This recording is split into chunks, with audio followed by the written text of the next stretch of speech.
ঠান্ডা ঠান্ডা শীতের দিনটা আরো বেশি উপভোগ্য করে তোলার জন্য দারুণ একটা রেসিপি।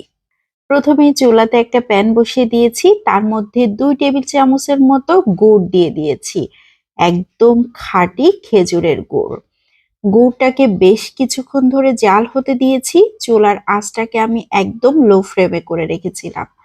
যখন চারিদিক থেকে এরকম বলক চলে এসেছে তখন এভাবে আলতো করে নেড়েচেড়ে দিতে হবে। খুব বেশি জোরে নাড়াচাড়া করা যাবে না। এই গুড়টাকে ক্যারামেল তৈরি করে নিতে হবে। এজন্য আলতো করে এভাবে নেড়েচেড়ে ক্যারামেলটা তৈরি করতে হবে। খুব বেশি জোরে জোরে নাড়াচাড়া করলে ক্যারামেলটা পারফেক্ট হবে না।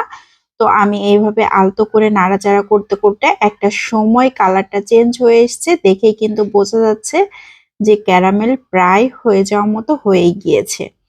তবে খুব বেশি কিন্তু পুড়িয়ে ফেলা যাবে না, তখন তেতো লাগবে, খেতে আর ভালো লাগবে না।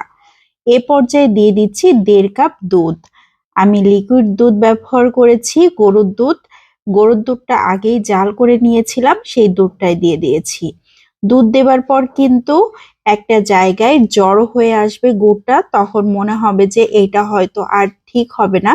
কিন্তু এইভাবে নাড়াচাড়া করতে করতে একটা সময় দুধের সাথে খুব সুন্দরভাবে মিশে যাবে।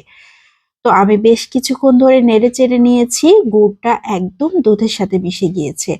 কালারটা দেখেন কত সুন্দর হয়েছে, খুবই সুন্দর হয়ে গিয়েছে। এখন দিয়ে দিচ্ছি 1.5 চা চামচের মতো চা পাতি। এখন তো বোঝাই যাচ্ছে যে আমি কি তৈরি করতে চাচ্ছি। চা পাতি দেবার পর কি যে সুন্দর একটা ঘ্রাণ আসছিল, মনে হচ্ছিল এখনই খাওয়া শুরু করি, এত সুন্দর।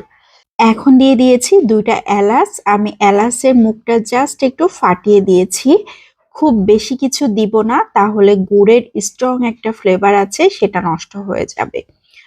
এখন অনবরত এভাবে নাড়াচাড়া করে বেশ কিছুক্ষণ ধরে জাল করে নিচ্ছি। কালারটা কত সুন্দর এসেছে, দেখেই বোঝা যাচ্ছে যে কতটা ইয়ামি হতে পারে। খুবই সুন্দর হয়ে গিয়েছে আর একদম ঘন হয়ে এসেছে কিন্তু। চা একদম রেডি হয়ে গিয়েছে। এ পর্যায়ে আমি চুলাটাকে বন্ধ করে দিয়েছি। এখন একটা ছাঁকনি দিয়ে ছেঁকে নিলেই চাটা পারফেক্ট রেডি। একটা মগে আমি নিয়ে নিচ্ছি। দেখেন কত সুন্দর হয়েছে। কালারটা যেমন তেমনি ঘন হয়েছে। আর কি যে সুন্দর একটা সেন্ট আসছিল, সেন্টটা তো আমি দেখাতে পারছি না। এটা যখন আপনি নিজে তৈরি করবেন তখনই বুঝতে পারবেন। এত মজার হয়, 1 কাপ খেলে তৃপ্তি কখনোই ভরবে না, মনে হবে আরো 1 কাপ খাই। অসাধারণ টেস্টি। তো কেমন লাগলো সবাই লাইক ও কমেন্টের মাধ্যমে অবশ্যই জানাবেন। বিদায় নিয়ে নিচ্ছি। আসসালামু আলাইকুম।